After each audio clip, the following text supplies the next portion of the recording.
ये कहानी है एक आदमी और उसकी तीन बेटियों की है। उसकी बीवी कुछ साल पहले वफात पा चुकी थी। उसकी तीनों बेटियां बहुत खूबसूरत थीं, मगर सबसे छोटी बेटी अपनी बहनों में सबसे ज्यादा समझदार थी। उसका नाम जैनब था। करमदीन अपनी तीनों बेटियों से बहुत प्यार करता था। उसने कभी अपनी बेटियों को मां की कमी महसूस नहीं होने दी।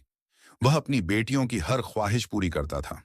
अब करमदीन की बेटियां बड़ी हो चुकी थीं और अपने पिता के लिए खुद से खाना बनाने लगी थीं। जब करमदीन काम के सिलसिले में बाहर जाता, तो उसकी बेटियां उसके लिए खाना तैयार करके साथ दे देती। उसी गांव में एक बेवा औरत भी रहती थी, जिसकी एक बेटी थी। उस बेवा की आदत थी कि वह हर घर में कुछ ना कुछ मांगने के लिए चली जाती थी। जब करमदीन की बेटियां अपने पिता के लिए खाना बनाती, तो वह औरत अक्सर उसी समय उनके घर आग मांगने के लिए आ जाती। लेकिन करमदीन की सबसे छोटी बेटी जैनब को वह बेवा औरत बिल्कुल भी अच्छी नहीं लगती थी। जब भी वह औरत उनके घर आती, जैनब अपनी बहनों से कहती, यह औरत हमारे घर क्यों आती है? यह औरत बिल्कुल भी अच्छी नहीं है। बड़ी दोनों बहनें जैनब को समझाती, देखो, ये बेवा औरत है और गरीब है। अगर हमारे घर से आग ले जाती है, तो इसमें तुम्हारा क्या नुकसान है?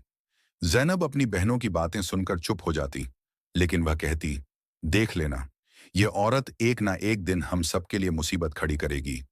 ये सिलसिला यूं ही चलता रहा। वह औरत रोज उनके घर से आग लेने आती और मौका पाकर करमदीन के खाने में राख मिला देती। करमदीन ने जब अपने खाने में खराबी महसूस की, तो उसने सोचा कि उसकी छोटी छोटी बेटियां खाना बनाती हैं, इसलिए उनसे कोई गलती हो जाती होगी। वह अपनी बेटियों से बहुत प्यार करता था और यह बात समझ नहीं पा रहा था कि उसकी बेटियां उसका खाना क्यों खराब कर रही हैं। फिर एक दिन करमदीन ने सोचा, आज मैं अपनी बेटियों पर नजर रखूंगा। आखिर मेरी बेटियां अचानक से मेरे खाने में क्या मिलाने लगी हैं? जब करमदीन की बेटियां खाना बनाने लगीं, तो वह छुपकर उन्हें देखने लगा। उसकी बड़ी बेटी साफ पानी से चावल धो रही थी, छोटी बेटी सालन बना रही थी और सबसे छोटी बेटी जैनब बर्तन साफ कर रही थी, जिन बर्तनों में खाना डाला जाना था। कुछ ही देर में खाना पककर तैयार हो गया। खाने में कोई खराबी नहीं थी।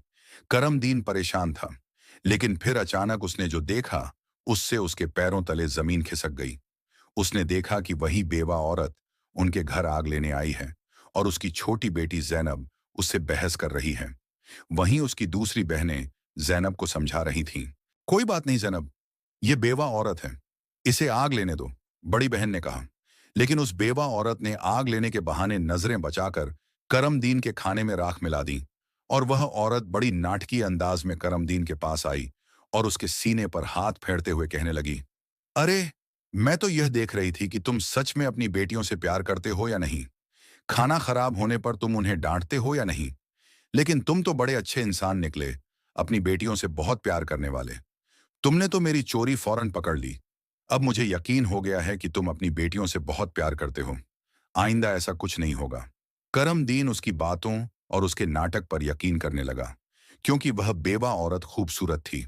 करमदीन उसके व्यवहार से प्रभावित होकर कुछ भी कहने की बजाय उसे अपनी पत्नी बनाने का फैसला कर बैठा।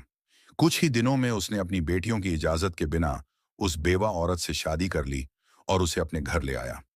शादी के कुछ ही दिनों बाद वह बेवा औरत करमदीन की तीनों बेटियों से सख्त नफरत करने लगी।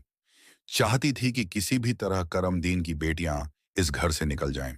पार्ट 2 देखने के लिए अगर स्टोरी अच्छी लग रही है, तो चैनल को सब्सक्राइब कर दो और लाइक कर दो। मैं पार्ट 2 लाने लगा हूं।